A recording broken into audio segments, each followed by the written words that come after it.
Welcome to tonight's meeting of the Port Phillip City Council. The City of Port Phillip respectfully acknowledges the traditional owners of this land, the people of the Kulin Nation. We pay our respects to their elders, past, present, and emerging. We acknowledge and uphold their continuing relationship to this land. This meeting is being conducted in a hybrid style and is streamed via Council's webcast page and Facebook Live. Streams and recordings of Council meetings are copyrighted and cannot be altered, reproduced, or republished without the permission of Council. If we experience any technical difficulties this evening, we will adjourn the meeting for a short time to resolve the issue. I remind attendees that any member of the public addressing Council must extend due courtesy and respect to Council and the processes under which it operates, and must take direction from the Chair whenever called on to do so. Speakers must remain respectful, and statements or questions must not be defamatory, offensive, or objectionable, aimed at embarrassing a councillor or member of Council staff, or relate to a matter outside the powers of Council. The first item we'll do tonight is the request to attend by electronic means. CEO, do we have any requests from councillors to participate in tonight's meeting by electronic means? Thank you, and through you, Mayor. Yes, we do have one, Councillor Clark. Thank you, CEO. Councillors, I will now seek a mover for the motion that Council approves the request to attend the meeting electronically received from Councillor Clark. Councillor Pearl, thank you. And a seconder, Councillor Niagui. Thank you. I'll put that to the vote. All those in favour? That's unanimous, so there's no one against. Thank you. It's carried unanimous. Move on to apologies. I can see there we have no apologies. Move on to minutes of the previous meetings. Councillors, the minutes of the Council meeting held on the 3rd of May 2023 have been circulated. Are there any questions regarding these minutes? I see none. I'll look for a mover of the minutes. Councillor Crawford, and second Councillor Martin. I'll now put that to the vote. All those in favour? That's carried unanimous. Thank you.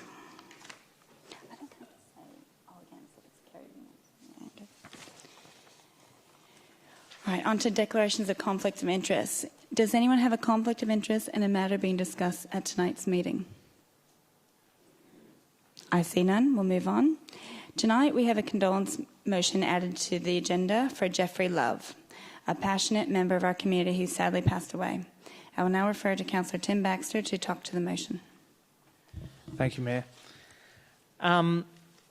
Jeff Love passed away last week on Monday after a long battle with illness, and I wanted to move a motion of condolence because of the effective advocacy relationship that Jeff had with this council and with many of the councillors here who some know him well, and perhaps some of the newer councillors might not know him as well, but he was very good at advocacy for his local community and for the issues that he was passionate about.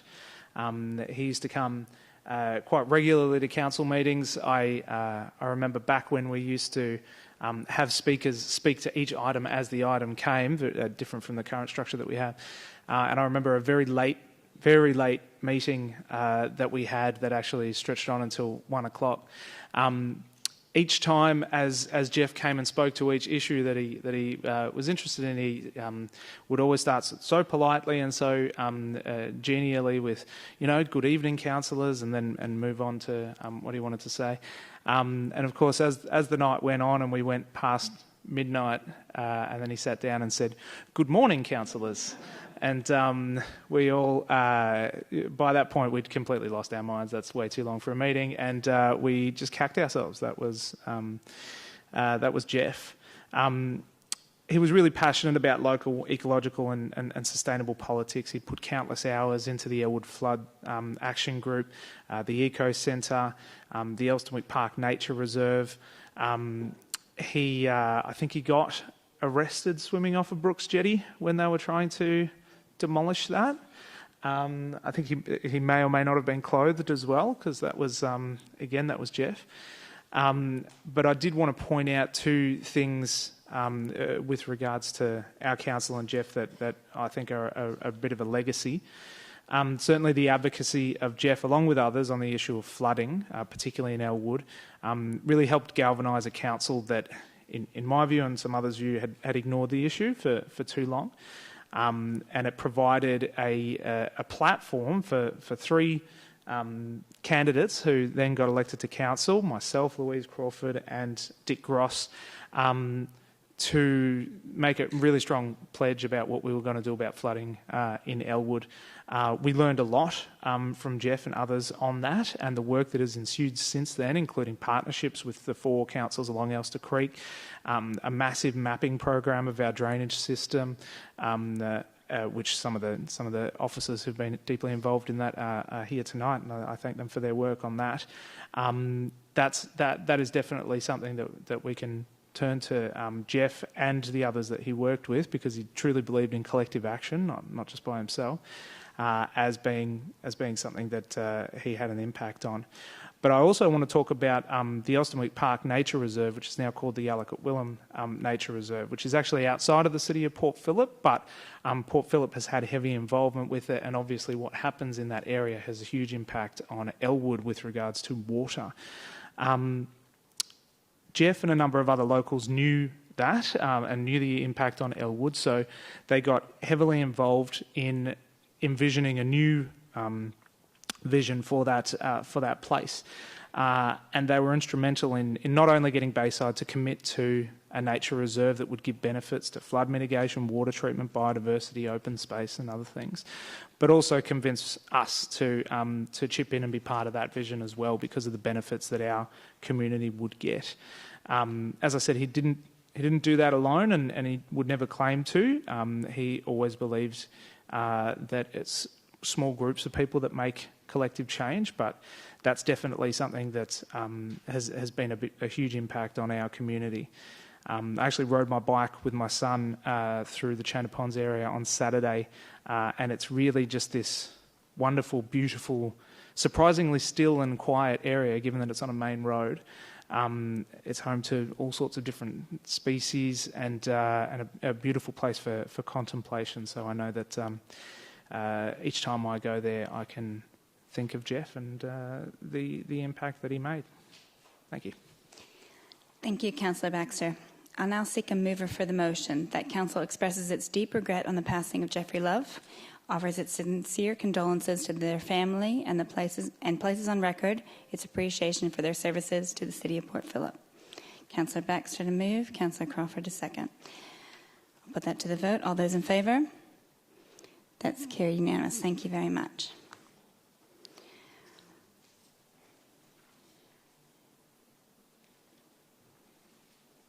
Okay, yes. We'll move on to public question time and submissions. Now first up I have Hugh Rennie. Are you in person or online? Hugh, are you here? Don't have him online? Okay, I'll move in case Hugh comes later. We'll put that down to the bottom. All right, now I call upon Isaac Herman submitting a question to Council. Hi, Isaac. You should know, you've been here before. Welcome. Please say your name, suburb, and you have 3 minutes. Yeah, Isaac Herman from Elwood. Thank you. At a council meeting on the 15th of February 2017, so it's just gone 6 years, EFLAG, and of course Jeff Love was here and presented this question along with others. A question regarding laneways and laneway renewals. And at that council meeting led to a moratorium on, I believe, 90 laneways scheduled for bitumen and concrete sealing. I understand, so that was a council decision, but I wasn't aware of any council decision to resume the works, which I understand are ongoing now. So how did that come about? On April 19th of this year, I queried the sustainability of laneway renewals, but my answers specifically regarding how all sorts of planning amendments, including VC 154, was being adhered to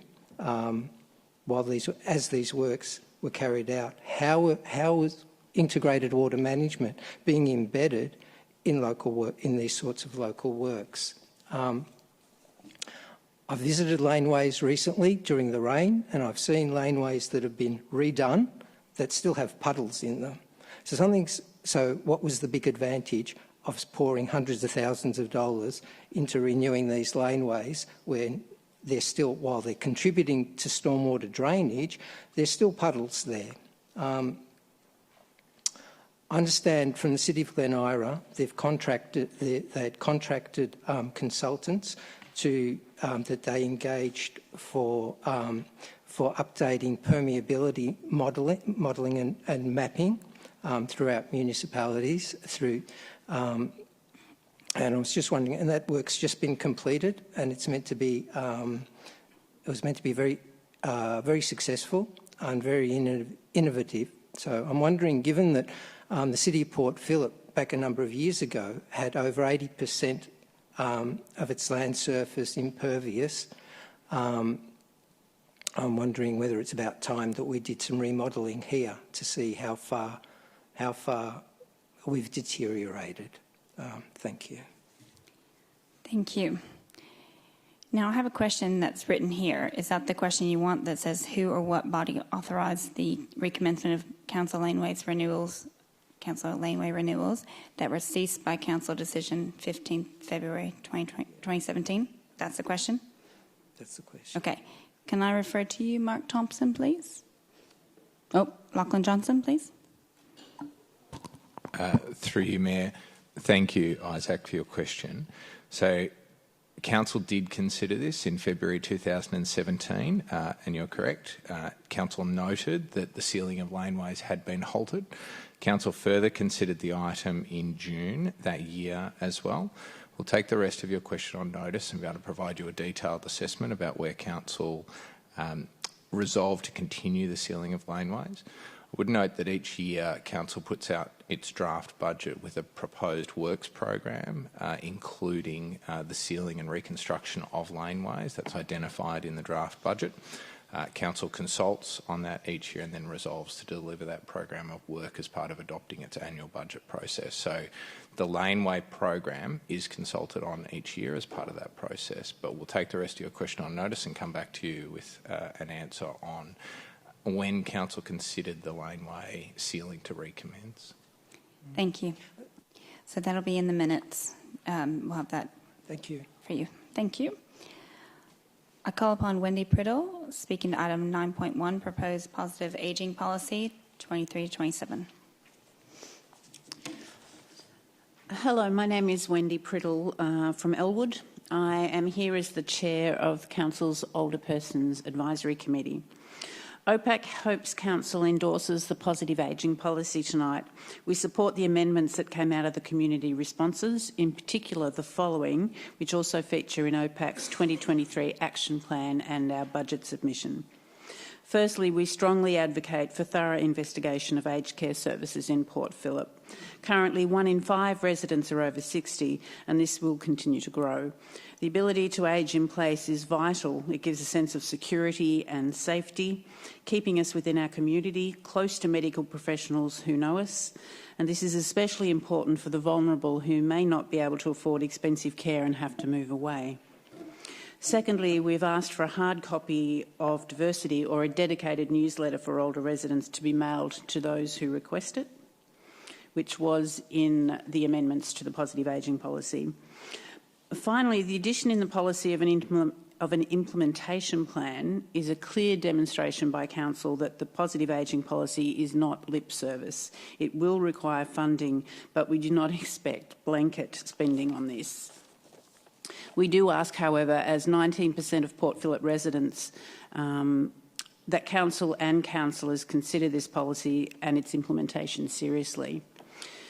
The City of Port Phillip is our community. We hope for an inclusive city where all residents are seen and considered. Our older residents are a diverse group representing many cultures, languages, genders, sexuality and lived experience. We live here because we love our community. Thank you. Thank you, Wendy. I call upon Ian McDonald, speaking to item 9.1, proposed positive ageing policy. Ian McDonald from St Kilda. Good evening, councillors and mayor. I support all that the Chair just said. I'm from the OPAC Committee. I'm Deputy Chair. I'd like to say that individual factors can influence a person's health and well-being as they age. The physical and social environment also play a significant role.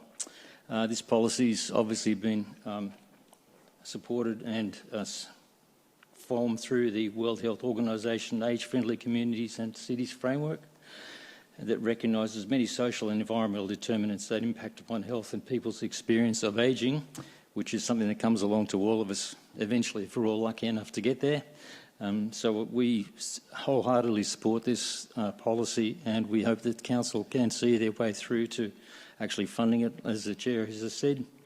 And that's about all I have to say about this. I'm pleased to have been a part of its growth and working on the Positive Agency subcommittee, which is quite informative, instrumental, and was really well organised. Thank you. Thank you. I call upon Richard Matterson, speaking to item 10.1, Parking Management Policy 1-year review. Richard, are you here? No. Is that maybe online? Not online. Okay. Move that one down too. All right, I call upon Noel Creasy, speaking to item 10.1, Parking Management Policy 1-year review. Hi, Noel. Name, suburb, and you have 3 minutes, please. Noel Crease. I'm a resident of South Melbourne, but also a principal at South Melbourne Primary School. So that's what I'm representing tonight. And the topic is just the issuance of parking permits to South Melbourne Primary School. I just want to acknowledge the traditional owners and also pay respect to Jeff Love, as earlier outlined. Also want to show gratitude to City of Port Phillip for their ongoing cooperation. Has been a number of years that City of Port Phillip have been wonderful partners with us in our school. We're a co-located service with a lot of services at City of Port Phillip. Also acknowledge a chance to speak and also the contribution of Peter Martin in particular, who's been a mentor and inspiration for me as principal. Empathy also for the difficulty of the parking permits. We, as a school, understand how challenging that is, so we're not demeaning of that, but we just have some requests that we feel are respectful to be able to operate as in good order for the school. Our history is we've had a 6-year association with the City of Port Phillip who have been very cooperative with parking permits. The co-located services include maternal child health, kindergarten, out-of-school hours care and sporting clubs, which run in cooperation together. And there used to be actually a person employed by City of Port Phillip at the school to administer all of that. That no longer is in play. So we actually work in partnership to administer that. A number of hours go into that weekly that we sit, and we get a peppercorn deal of $1 per annum for that. So we're not looking to profit here, we're looking to cooperate and continue with cooperation. The two themes I've got very quickly are the spirit of cooperation, which I've outlined already, and also child safety and community support. Because just in the last month, if I have a look at May, we've used a school vehicle to transport children to paediatrician appointments along with their parents because they didn't have the wherewithal to do so. And without having a vehicle on site, that's made inordinately difficult. We had a student who didn't have, or the parent didn't have ambulance cover. We had the student on the floor, incapacitated. So we used the emergency vehicle, which is just a school vehicle, not an emergency vehicle, a school vehicle to do that. Without that, it would have been quite challenging because we couldn't get the ambulance because of the case, but also the child was on the floor and the parent didn't have the means to get them anywhere, so that was used. Sports equipment to and from sporting events. Peter Martin will be able to speak to the necessity of that type of thing, which is routine. And also we had a school open day and celebration of learning where we were going to and from the school with supplies, lifting, decanting, things like that. And also we have visitors such as paediatricians, psychologists, etc., who park at the school for 3 or 4 hours, and if they can't find a park, then it's really difficult, and some people actually refuse to come to the school because they don't have any means. I know my time's up there, but basically... Come to the end, yep. Yeah, thank you. Thank you for the chance to speak. Thank you. I call upon Ian Loderwyk. Is that correct? Close? Close. Sorry? Thank you. You can say it for the record and your suburb. Motorbikes. Oh, good. Okay. Say your name for the record, suburb, and I'll 3 minutes on the timer here. Right. Ian Leatherwhite, I'm the Commodore at Royal Melbourne Yacht Squadron, and I'm representing the squadron here today. I'd like to read out a letter which I've sent to our ward councillors concerning the foreshore parking permits. From correspondence I've seen from councillors to members, there is a premise at the by council that because there is no change in the issuance of these permits, there is no need for consultation with the club. I dispute this as the council are limiting the number of permits to club members from today, and these permits are proposed to be no longer available after 2028. Two very valid reasons for consultation to occur. Like any club, we have a growth in our membership and numbers and a turnover of members participating in events and visiting clubs as their personal circumstances change. Members come and go and new members join with a need to have access to a permit. A very active member sailing will make over 120 visits to the club in a year. That's regularly sailing on Wednesdays, Saturdays and odd days during the year. The next level of member will visit over 60 times a year to the club. There are very few permit holders who visit the club less than 40 times a year. These are members who do not. There are those members who do not have permits and contribute to council revenue by paying parking when visiting the club.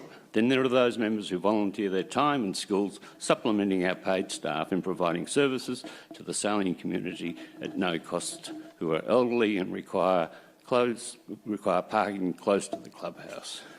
Our club does not have the benefit of a large land-based footprint, like many other clubs around the Bay with similar operations, who can provide on-site parking facilities to members or have access to free parking or low-cost suburban metered parking around their club.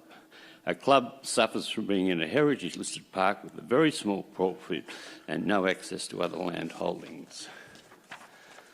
The club has surrendered to the council the West Beach Pavilion some years ago, and prior to that a boat shed in Kintani Gardens at the roundabout of Pier Road was vacated for parkland use.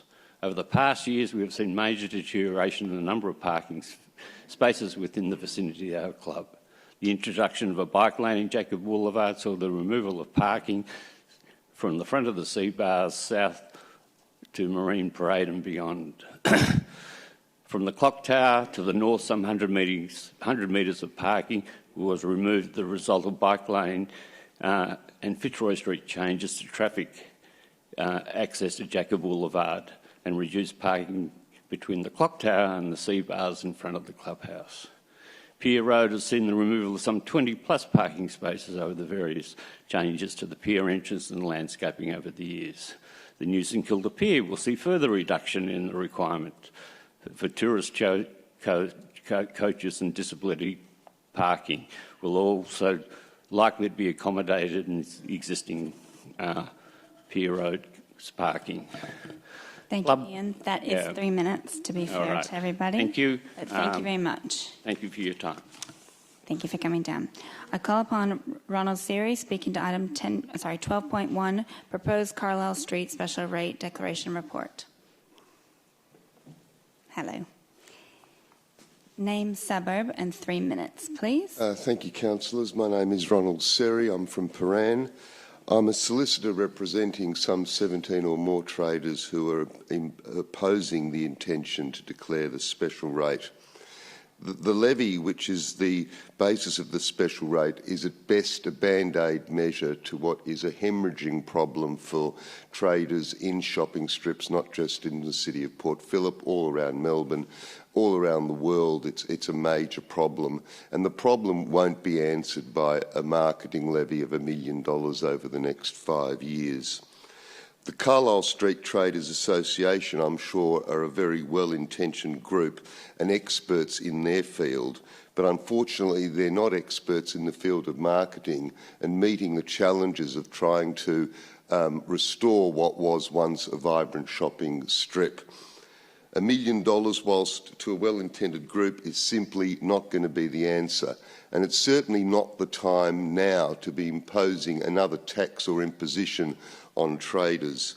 Now is not the time when we've got problems with supply chains, we've got problems with staff issues and the rising cost of living. $1 million raised now for marketing when there's no overall strategy plan for how to reinvigorate the area is just not the answer.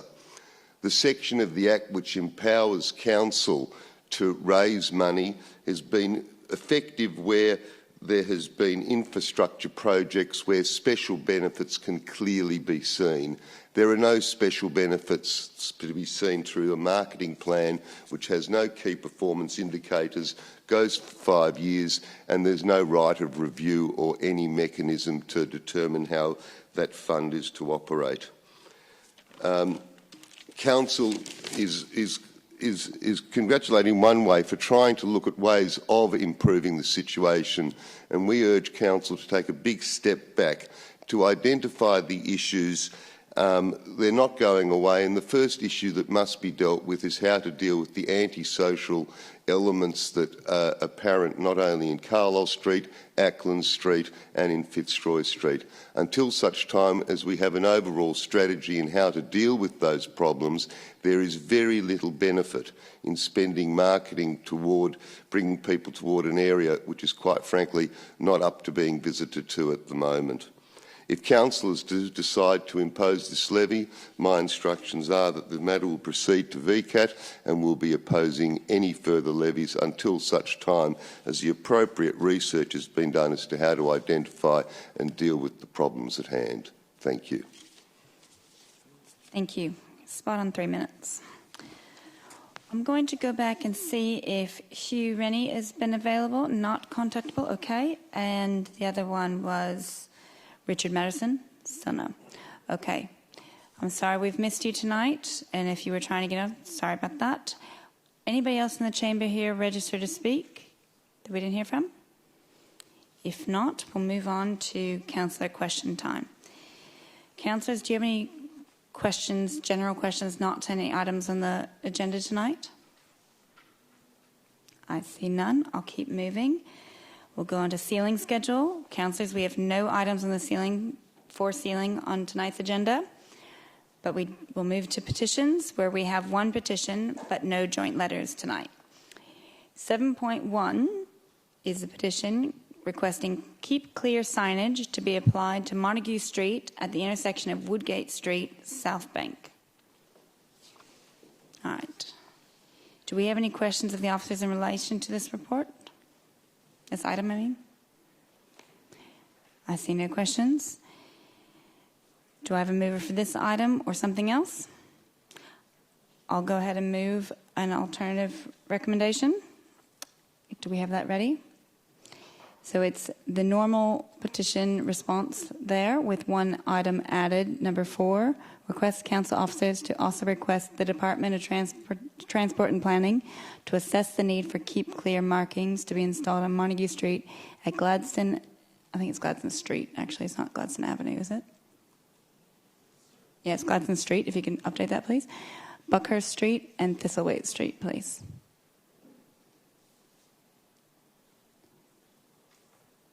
I'll just wait for that to get updated, but I will next ask for a seconder, which I see Councillor Martin.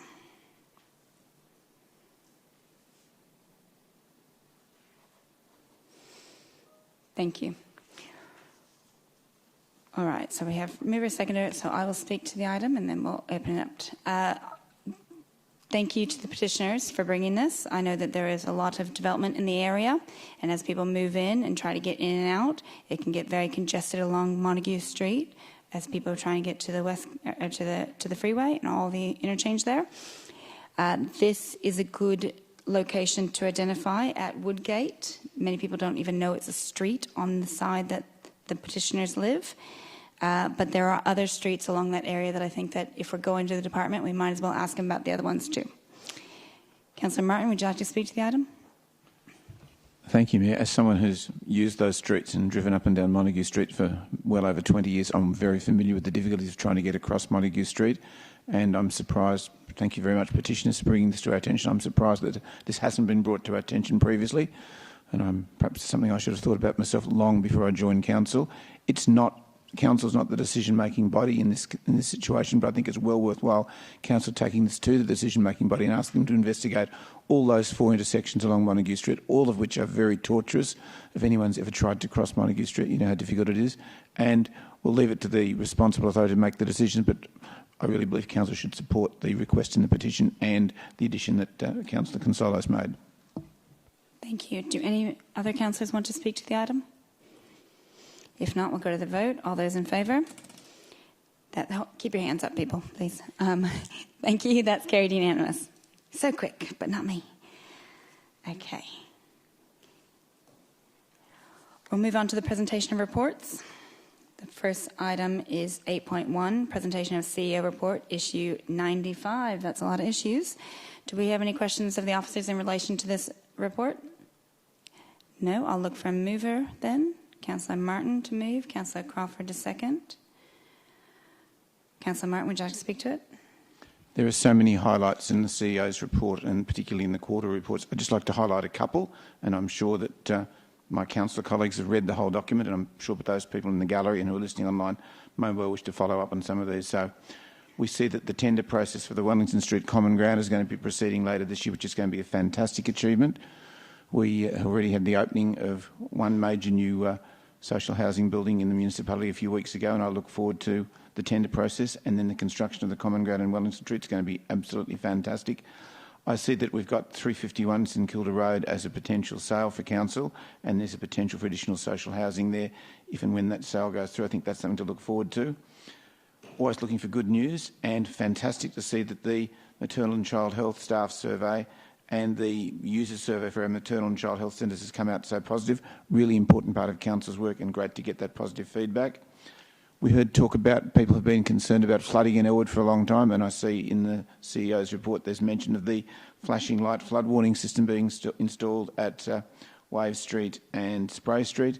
And the last thing that I'm particularly pleased to see is there's mention of additional bike parking throughout the municipality. Really look forward to seeing more opportunities to park my bike. So, mine of information there.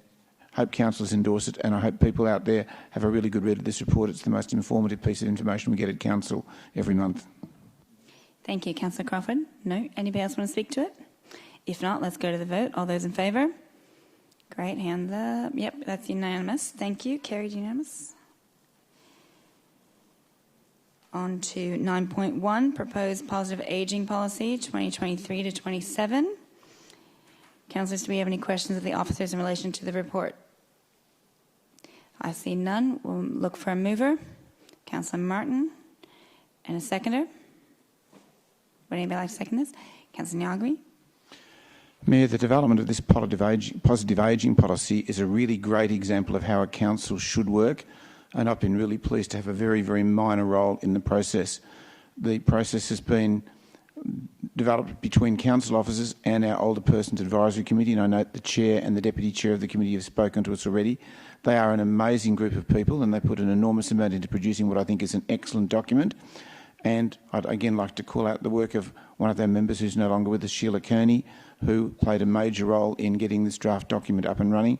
And I hope that at some stage, perhaps OPAC and the council can find some way of acknowledging her, perhaps as part of the implementation of the positive ageing policy. It was also a fantastic opportunity to see how a real public consultation works. This document's been out to consultation, and there have been some amazing feedback from members of the community, and nearly all of it very, very positive. And we've also had feedback from the other advisory committees, and I particularly call out the LGBTIQA+ advisory committee, who've made some really fantastic and insightful comments, which have been incorporated into this draft.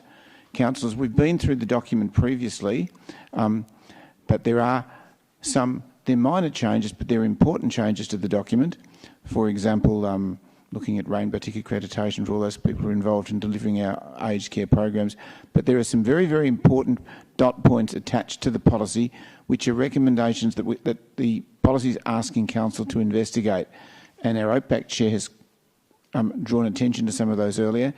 And the policy isn't saying council has to do this, but it's asking that council give serious consideration. I know some of the major issues at OPAC are, for example, getting written material from the council to those people who don't have access to electronic media. And I know we took decisions some years ago, for example, not to mail out 80,000 copies of diversity. I know APOC's not asking for us to do that, but they are asking us to go back and find how can we get hard copies of important council documents to some of our older people. There are some wonderful contributions from the LGBTIQA plus advisory group, which are included in the policy. They're on, if I just look at the page number, second last page of the document, but I won't go through them all. But if you haven't read them already, those of you who aren't members of council, please have a look. It's just a brilliant example of how a good document gets drafted, and a result of a full community consultation process, an even better document ends up for approval by council. So I commend all of the council officers involved in the process. I commend all the members of OPAC, and I commend all those people who've been involved in the consultation process who are one of the best documents I think this council's produced, certainly in my time on council, and I hope councillors will endorse it tonight. Well said, and thank you for your contribution on the OPAC committee and to the document. Councillor Crawford, or Niagui, sorry, would you like to speak to it? Thank you, Mayor. I'll be brief. I think Councillor Martin's covered a lot of it. I think this is a really fantastic document, and one that shows the strength of our officers, the strength of our advisory committee, and the strength of our community. When everyone comes together and breathes life into these kind of policies, they can do some really incredible things for our community. We really value our older residents, and I'm really excited to see this policy roll out over the next little while and hear about all the wonderful successes that come from it. Thank you. Fantastic. Anybody else want to speak to the item? If not, let's go to the vote. All those in favour? That's carried unanimous. Thank you. All right, next is 10.1, Parking Management Policy 1-year review.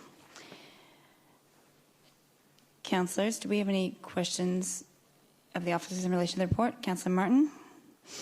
Thank you, Mayor. We've had a number of emails in recent days from people asking questions about the policy, and there seems to be an interpretation which I believe is a misplaced interpretation, but I'm going to seek clarification that the policy is actually looking at taking away some of the foreshore parking permits over the next 4 or 5 years. So can I formally ask officers to confirm that the reference to grandfathering of permits for the foreshore clubs is intended to maintain current allocations, and it means that these permits will not be reduced between now and 2028, and that if there was to be any reduction, there would need to be a formal consultation process before that happened? Who would you like me to refer to? Oh, hello, Nellie. Well, through you, Mayor, the answer to that is yes. Okay. Go ahead, Nellie. Thank you. Through you, Mayor, I will reiterate, yes, I can confirm we will not be reducing the number available to foreshore clubs. The current permits issued will continue to be issued to the club. As mentioned by a speaker earlier, we understand members change in foreshore clubs, and therefore this will be the total number for the club and will not reduce if members leave. Thank you. So I'm actually going to go first to Councillor Clark online, and then I'll come back to Councillor Crawford. Councillor Clark, can you hear us? Thank you, Mayor. Yes. 2 questions sort of from the same focus. Could officers advise if they considered caravan / boat / trailer parking in this parking review, as we get a lot of complaints from residents about caravans, etc., that just park in streets? And secondly, could you advise how commercial vehicles are treated if they choose to park commercial vehicles in just residential streets? Probably more so if they're unrestricted parking. There's no parking restrictions currently on the street, if that's okay, please. Nellie Montague, thank you. Through you, Mayor, in response to your question, Councillor Clark, caravans and van parking were out of scope of this review. We do not issue parking permits to vehicles of a certain length and a certain weight, which is outlined on our website. I can seek clarification on that for you. They were out of scope of this review to investigate if we would want to issue new permit types to those. That is something we could investigate in 2028. My understanding is that in an unrestricted location, there are vehicle restrictions on length and weight of vehicles that can be parked on street, in local streets in the City of Port Phillip. But if they are abiding to those parking controls, they are able to be parked there if they are within a certain length and weight range. So just a follow-up, if that's okay, Mayor? Yes. So in terms of be it a caravan, a trailer or a commercial van, if they are within a certain length that's required or by the policy, then they're okay to park there. If they breach that length, then they're not. Is that correct, or have I oversimplified that? Sorry. Through you, Mayor, that is correct. My understanding is that 7.5 metres in length is able to be parked according to whatever parking control is there. It is, purely based on the size and length. If they are within that range, they are able to be parked legally on the street. And would it be possible to request a copy of that or a link to that section post the meeting, please?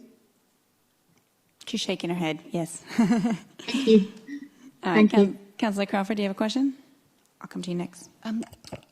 I just had a question around, so some of these, obviously they're not distributed equally across foreshore clubs and various venues. I guess my question is, I had an email from a volunteer organisation. If they couldn't, I guess the question is, do they have to take up all of their legacy permits at the beginning of the year and pay for them then, or can they take them up as needed across the year and still maintain that number? Through you, Mayor. The foreshore club permits are currently an annual permit, so every year they are applied for and paid for, as you mentioned. That is the upper limit. Depending on which ones they wanted to fulfil each year, that would be appropriate. They all renew at a different time, so as each expired, that could be applied for again if required. Can I just clarify? So if it expires, will it be there the following year? They just won't be able, they just have one less to use for that year? Through you, Mayor, yes, as long as it's within the upper limit of the legacy permits. Great question, thank you. Councillor Sarakoff, do you have a question? Go ahead. Well, thank you, Mayor. I'd also like to ask a question regarding the foreshore club parking permits. Under paragraph 4, 4.25.4, it says that there has also been,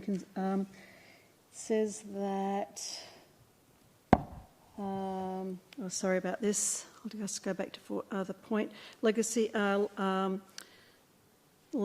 the currently issued foreshore club parking permits. Oh, sorry, I've lost my place. Basically, at the end of 2028, it said that all foreshore parking permits will be all reduced to zero. It doesn't say that. No, I just want to clarify this, Councillor Bond. So there has been concerns. There has been also concerns about the full removal of these parking permits in 2028. Can Council please confirm in 2028 that it will that Council will directly consult with all the foreshore clubs about any reviews of the foreshore club parking permits? Sorry about getting that messed up. CEO first. Through you, Mayor, thank you for the question. 4.25.4 does state that we will consider and consult on the full removal of these permits in 2028. So it's not saying we will do it, it's saying that we will consider it and that we will consult on that then if we choose to provide some proposals. And that all foreshore clubs will be directly consulted. That's what we mean by that clause. Okay, thank you. Thank you. Another question, Councillor Crawford? Do we know in the original intent, obviously, is when we introduced paid parking along the foreshore, was the intent to provide permits for people who lived out of the city, or was it to provide permits for people in the city who used those? Was there like a kind of proportionality considered as part of that? Do we know? Nellie, go ahead. Through you, Mayor. I don't believe that was considered at the time in 2002 when these foreshore club permits were initially put in place.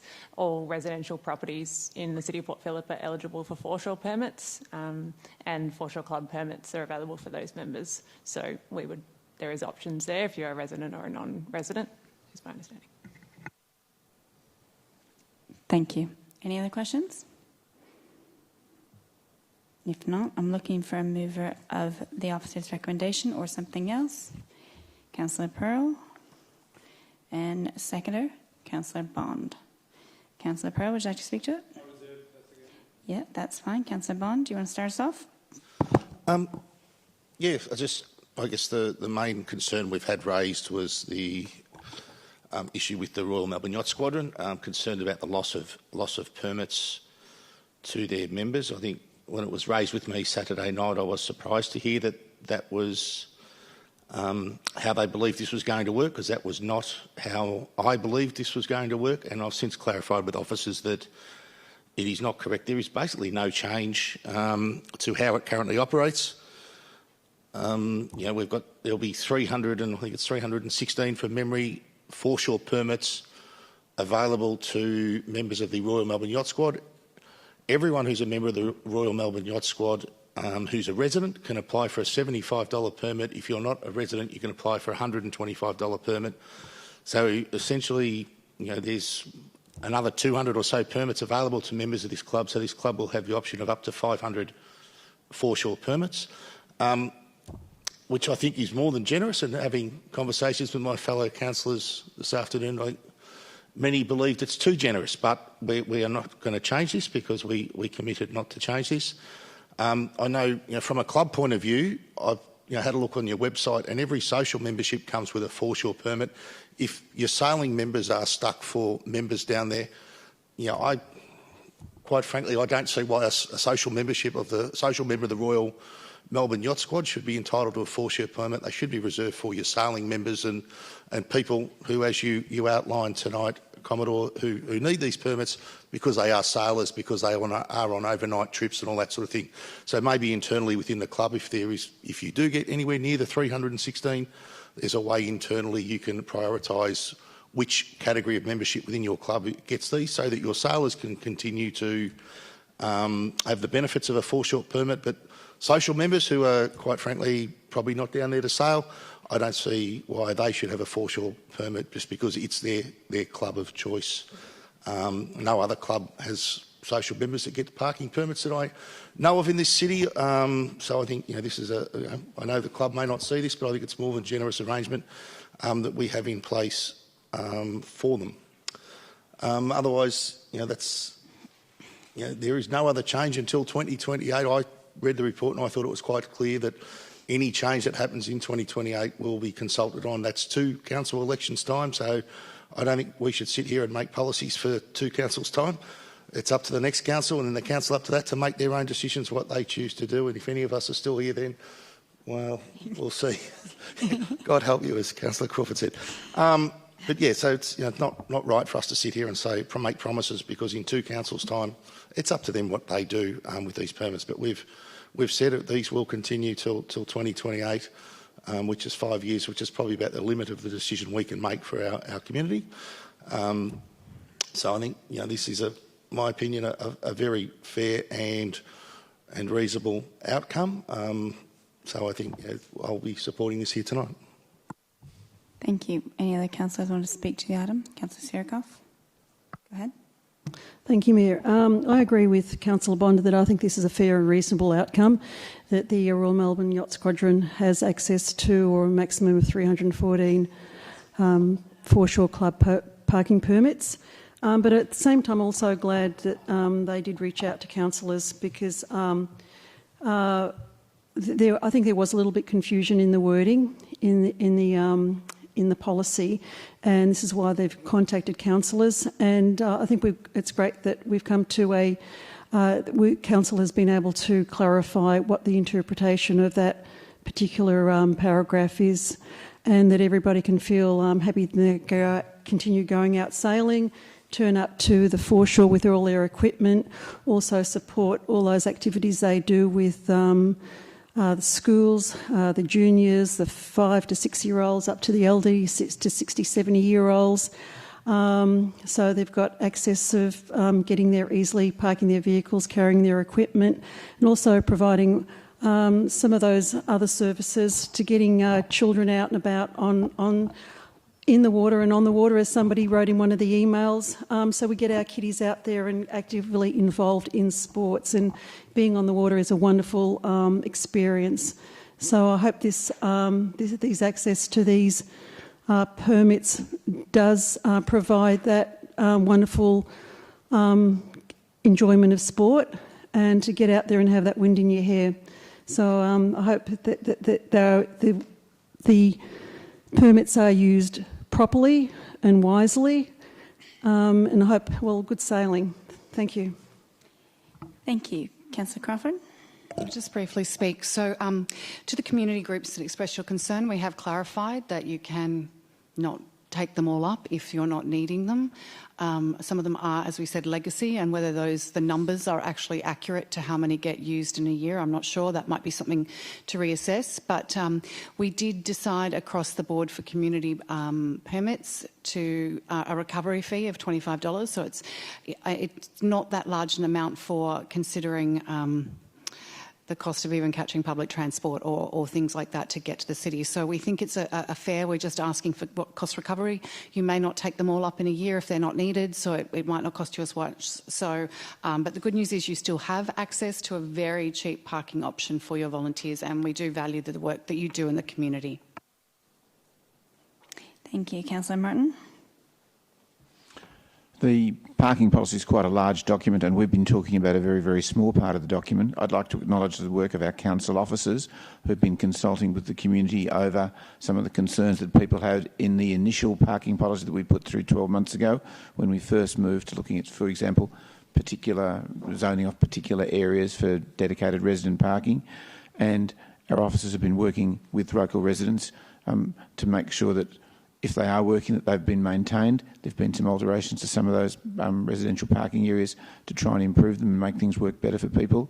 There have been some minor alterations to the permit system. So I'd just like to, given that we've spent the last 20 minutes basically talking about one very small issue, I'd just like to call attention to the whole document and to thank the officers involved and all those members of the public who are involved with the officers in working to put together this improved version of the parking policy that we adopted 12 months ago. Thank you. Councillor Nagui? Thank you, Mayor. A number of people, when they wrote to me, sort of asked a simple question, which is what is the intention of this and what's the intention of these changes, proposed or otherwise. Obviously, we've clarified now that a number of the suggestions that there were reductions is not actually correct. But I think more broadly, there's an important kind of broader objective here that we're trying to reach, and that is painful and frustrating for the community, and it's painful and frustrating for us as councillors, and it will continue to be so. And that's simply that we don't have enough parking for everyone to park everywhere that they want all the time. That's why we have paid parking. That's why we have permit systems. As the population of our city increases, that's only going to continue to be a challenge. Many councils now, since sort of the early 2000s, have made decisions to restrict the number of permits available, the number of places people can park. We give over an enormous amount of space within our city to parking, which is something we need to manage and balance. And we need to balance all the different groups, community groups, residents and others who park in our city. Over time, that is going to mean that there are going to be less permits and less parking spaces available to everyone. That's just a nature of population growth, unfortunately. And it's a matter for us as a council to try to make sense of that and to balance all the different permit types, to do it in a way that is administratively possible for our council staff. That's one of the challenges I think our council staff have been grappling with a lot of these legacy permits. They're difficult to administer, and some of the changes tonight around the administration I think will be really beneficial for council staff in that regard, and will ultimately save us a bit of money, which is really good. But it is tricky. I'm really glad to see in this policy that we're simplifying the concession parking policy. I think that's really important. That would simply be a $25 cost recovery basis now across the board, which is good to see. Look, we'll keep working on this, and if there's other things that need to be changed in the future, obviously we're a year into the zones, and we've had some feedback from community and we've made some changes, and we'll keep looking at this. We can't make commitments about what happens beyond 2028, but for those who are asking why are we doing this, it's because there simply isn't space for everyone to park everywhere for free. And so all these systems that we put in place are simply to try to balance that. And I think we are getting the balance about right, and we'll continue to walk that tightrope. Thank you. Thank you. Any other councillors who haven't spoken yet want to speak? If not, we'll come back to you, Councillor Pearl. When I first got elected to this fine council, somebody said to me there's three big issues in local government. It's parking, parking and parking. And they were absolutely right, and I'm surprised we don't, albeit we've got one unhappy customer here tonight based on a misunderstanding, we'll put it. We usually get a gallery full of people when we try to even touch anything to do with parking. So it's a reasonable result based on the fact we've only got a small cohort of grumpy people here with us this evening. We're very glad that you came here this evening and clarified that, no doubt. But it is also good just to realise some of the items here about how important these permits are to our city, and particularly the community engagement part that role that it does play. Tonight we're giving increased access to permits to our local members of parliament, which is a good thing. But also when you look at the breadth of the community groups and people that get access to these permits, such as essential workers in terms of the police force, etc., and our beach patrol type community groups and our local schools, these are an important tool that council has to assist the great work of our volunteer groups and our community groups. And if you look at the magnifying impact of that from a sport point of view, an economic point of view, or a general community point of view, this is how we get fantastic use of our most important public assets in some respects, which are these parking spots. There are areas of our city where, and I live in Albert Park, and the street I live in, there's hardly a day a year where you wouldn't be able to triple park your car with ease in my area. I used to live in South Melbourne, on the other hand, where you barely park your car on the footpath, let alone in a car park. So there are areas in our city where there's abundant parking, and others where it's much more constrained, and it's our job to make sure we balance those out. Invariably, we will please nobody in that process. This is a fairly procedural report here, councillors. I hope we can all endorse it, and I hope we can all move on as friends in terms of what's happening this evening through the Royal Melbourne Yacht Squadron, because we value what you do, and I'm glad the misunderstanding was clarified this week. Let's all vote for this, councillors. Let's go. Thank you. All right, we'll put it to the vote. All those in favour? Looking around, and that's carried unanimous. Thank you, everyone.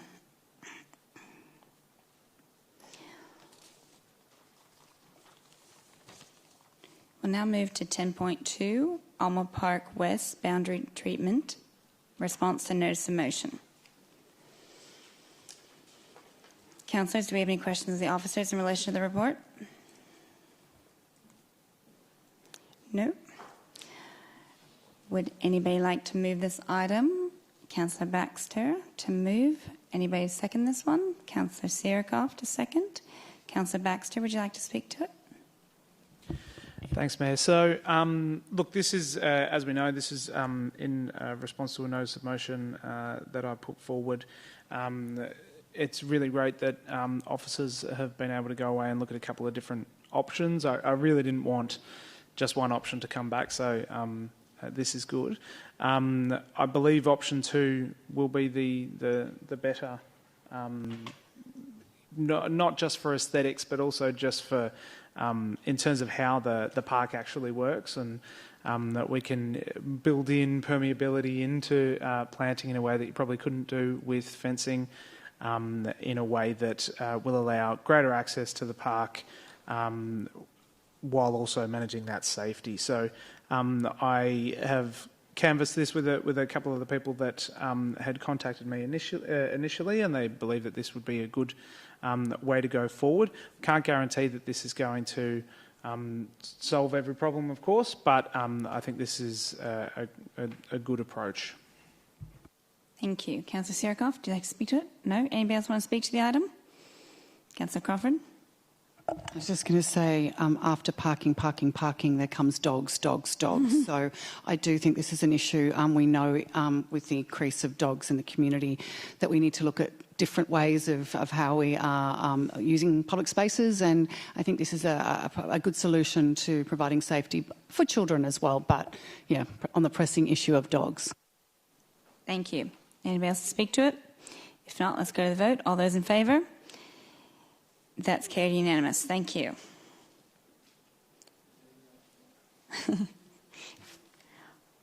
All right, we're on to 11.1, Council's submission to Southeast Waters Fisherman's Bend Water Recycling Facility Project. It's a response to Planning Scheme Amendment C434 MELB. All right, do we have any questions for the officers in relation to the report? No? Would anybody like to move the officer's recommendation? All right, Councillor Martin, I'll go ahead and second that one. Councillor Martin, would you like to speak to it? Very briefly, this is in the City of Melbourne, but they need our support. I love the way that the document's written, how we're going to be having a third pipe to recycle water. If we don't get our water right in Fisherman's Bend area, we're going to have major problems, and this is going to be an excellent way to make sure that we have a good water supply, including recycled water through all our new suburbs in the Fisherman's Bend area. So I hope we support this and get cracking on it. Thank you. I'll speak to it too. I think it's fantastic. This is another one of those catalyst projects that's part of the framework. We're looking forward to it being delivered. It is, though, strictly only a land acquisition proposal, not a broader commitment that we're putting in this submission. We still have much to learn about funding, the design, the operation, etc., laying of pipes. So a good first step, and I hope it all goes smoothly. Anybody else want to speak to it? Nope. All right, let's take that to the vote. All those in favour? Thank you. That's carried unanimous. Pardon? Moving quickly. All right, 12.1. This might slow us down. Proposed Carlisle Street Special Rate Declaration Report. Are there any questions of the officers in relation to the report? Councillor Martin, go ahead. Through you, Mayor. One of the speakers tonight was suggesting that there may be some legal issues in council doing this. Probably that person's been trying to contact all of us councillors and hasn't been able to find me, which is a bit disappointing because I would have loved to have heard that a little bit prior to this evening. The question is, can councillors assure the council that they're confident that there are no legal issues involved if this motion is carried? Thank you. Who am I referring to? Through you, Mayor. As per the report, if councillors choose to declare the special rate this evening, there's a 30-day period where any objectors may go to VCAT. That's in the statutory process under the Act. We have worked closely with Maddox lawyers throughout the duration of this process to ensure that all of the stages under the Act have been properly adhered to. The objections, for example, were received by Maddox independently rather than ourselves. There are no grounds to go to VCAT, as far as we're aware, for issues that the gentleman said tonight, such as that other issues on the street should be addressed first. Our understanding is that the grounds of an objection to VCAT would be that the process wasn't followed as set out in the Local Government Act, and we are confident that we have done that. Thank you. Any other questions tonight? No? I'm looking for a mover of the officer's recommendation or something else. Councillor Bond to move. Who would like to second? Councillor Sierrakoff. All right, Councillor Bond, would you like to speak to it? I think I spoke last time when this came to us, which was only a few short weeks ago. I know there are some that may have concerns that there's no benefit for them in this, or they don't see the value in this, but I know firsthand, having watched the Port Melbourne Business Association, the Fitzroy Street Business Association, the Ackland Street Village, the way their special rates work, the way they market and promote their streets by using this special rate scheme, and all the good work they are able to do. And I'm no doubt, if given 5 years, the Carlisle Street Traders Association would also be able to achieve the same outcome in the same time frame with their special rate and put it towards some really valuable activities, marketing, promotion, and any other item they choose to do for their street. I think people, to reiterate what I said last time, is this is not council spending money on the street, it's council collecting money on behalf of the traders for the traders to spend on their street. And anyone who may have questions over the value they're going to get for this, feel free to put your hand up, join that Traders Association, make it a really strong organisation and have some input yourself into how your money is spent on your street.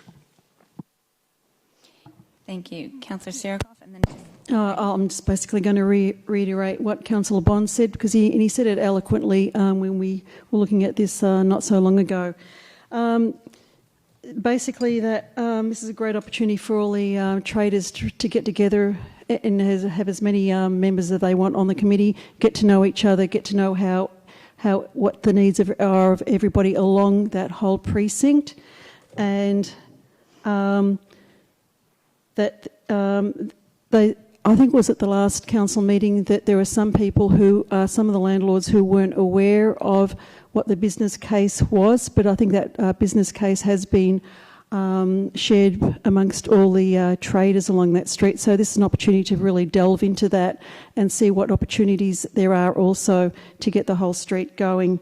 As Councillor Bond said, other traders associations have been successful in activating their precincts, such as the Ackland Street Traders Association and also the Fitzroy Street Association.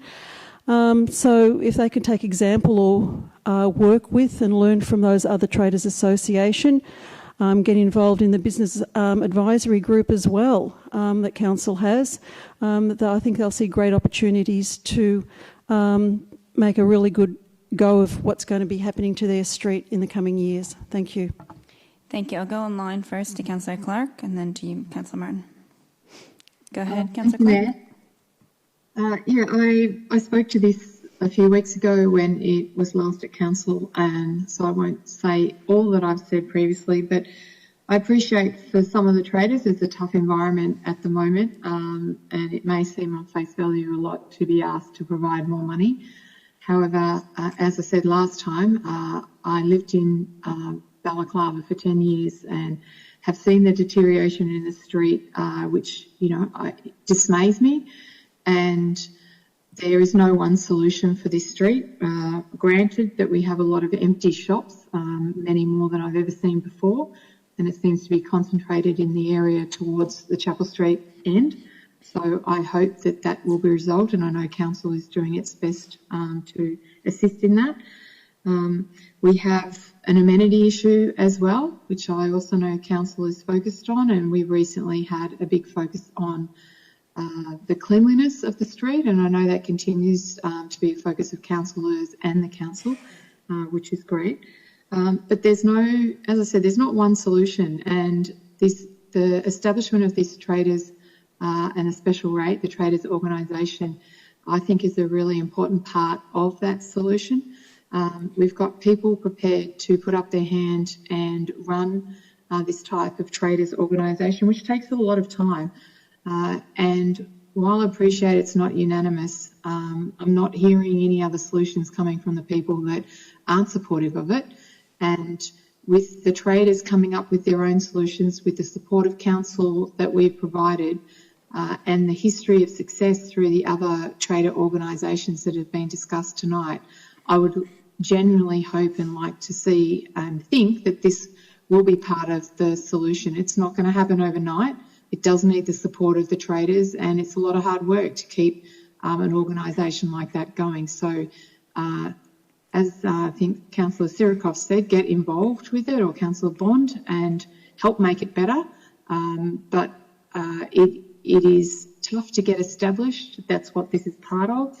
And I look forward to seeing their suggestions and helping us influence how we can really turn around the state of Carlisle Street. So I will be definitely supporting this tonight.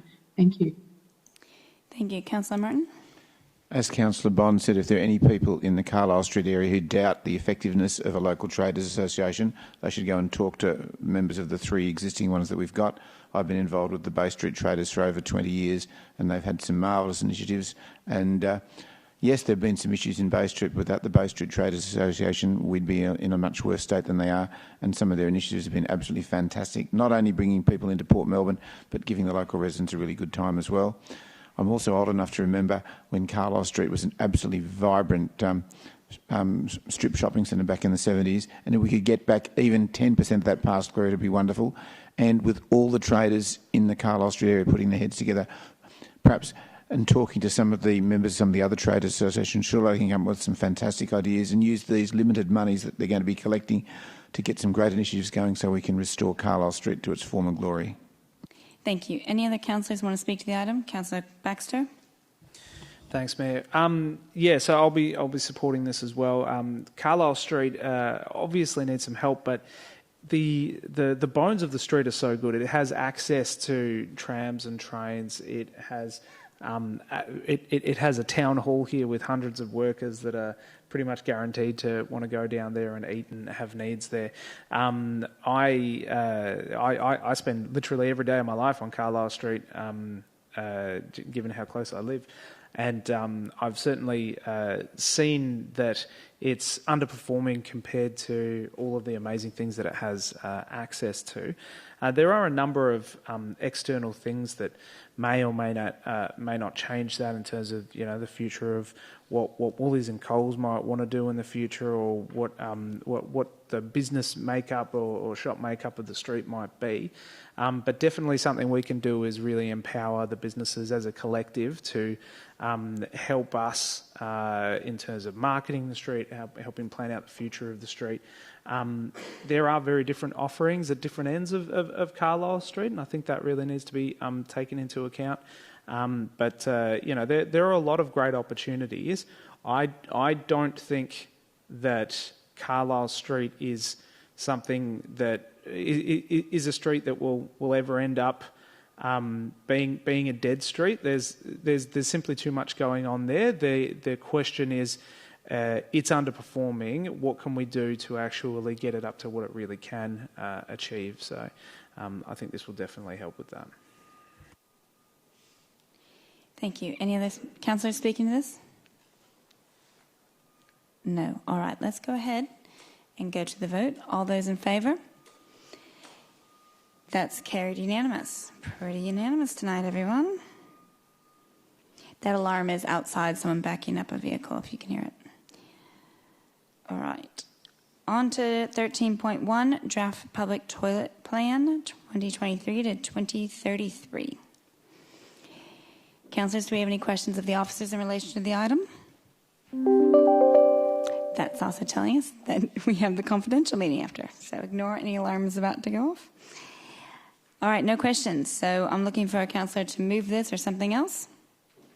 Councillor Bond, thank you. Anybody going to second this? Councillor Baxter, thank you. Councillor Bond, would you like to speak to it? I think it's parking, dogs and toilets. The three things we're here for. Everyone's always passionate about our public toilets, as we've found out over the last couple of years. It is a core responsibility of council. It's something we certainly should be delivering for our community, even though I know some don't wish us to do so at times. At times there are issues with some of the public toilets we do install, but this is our plan for public toilets across the municipality for the next few years anyway. And if members of the public want to know when their local public toilet is either going to be replaced or rebuilt, be sure to have a look at this plan and see where you are on the list. I know there's a number on there that we've had many requests to upgrade, and hopefully we will get to them shortly as part of this plan. Thank you. Councillor Baxter, would you like to speak to it? Sure. On the list of excitingly named plans in our council, I'm not sure this one would be particularly high up there, the public toilet plan. We should have given it something like Act and Adapt, or something like we could come up with. Crapt and Adapt, maybe. But I do think that it is extremely important for what we provide. But also, I did want to address something that Councillor Bond referred to, was that public toilets often get a bad rap in the city of Port Phillip, or maybe in other areas as well. But they are absolutely vital, and people need them. Where we need to keep the faith with our community is making sure that we're providing really high quality good toilet services for people. And there have been examples, such as at the Coles Balaclava car park and things like that, where that hasn't been the case, and we're working to address it. So this is part of a plan, only part of the plan, about how we're going to actually make sure that we're not just delivering a place for someone to go to the toilet, but a really high quality place where people can feel safe and it's clean, and that they're able to do it with dignity. Thank you. I'll speak to it. So I heard parking, dogs, public toilets, but I've also heard rates, roads and rubbish. We're also up to a long list here of what people talk about. But public toilets are very important. This is releasing for public consultation. So this is the plan, and we will hear what people have to say. I think we've moved around some priorities and had some feedback among councillors, and appreciate the officers' time on this. Anybody else want to speak to it? Okay. Oh, yes, if you'd like to close, Councillor Bond. I will see your craft and adapt. Correct. And go with movement, collect, live. Councillor Bond, you and me, brainstorming session after this. It's like a comedy chamber in here. All right. Okay, let's go to the vote. All those in favour? Carried unanimous. Thank you.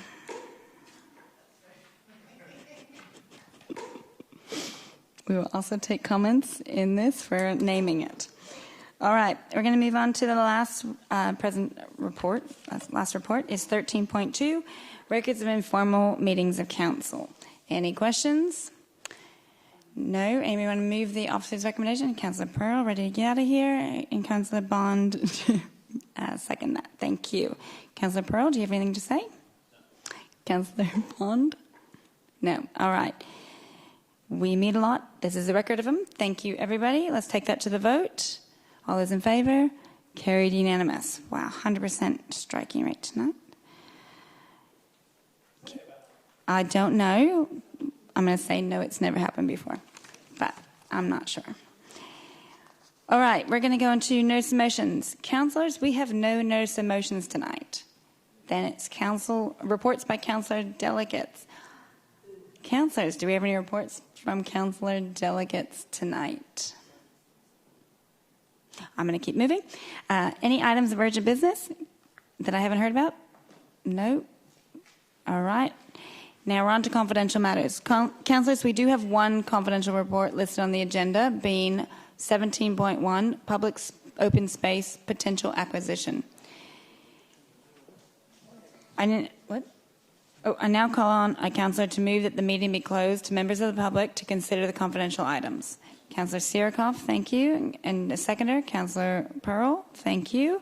I'll now put that to the vote. All those in favour? Let's carry it unanimous. Yeah, all right, that's good. Good job. Carry unanimous. Councillors, we will now conclude the public part of this meeting. I advise members of the public that there are no further open items to be discussed. This will be the conclusion of the public meeting. Thank you for joining us tonight.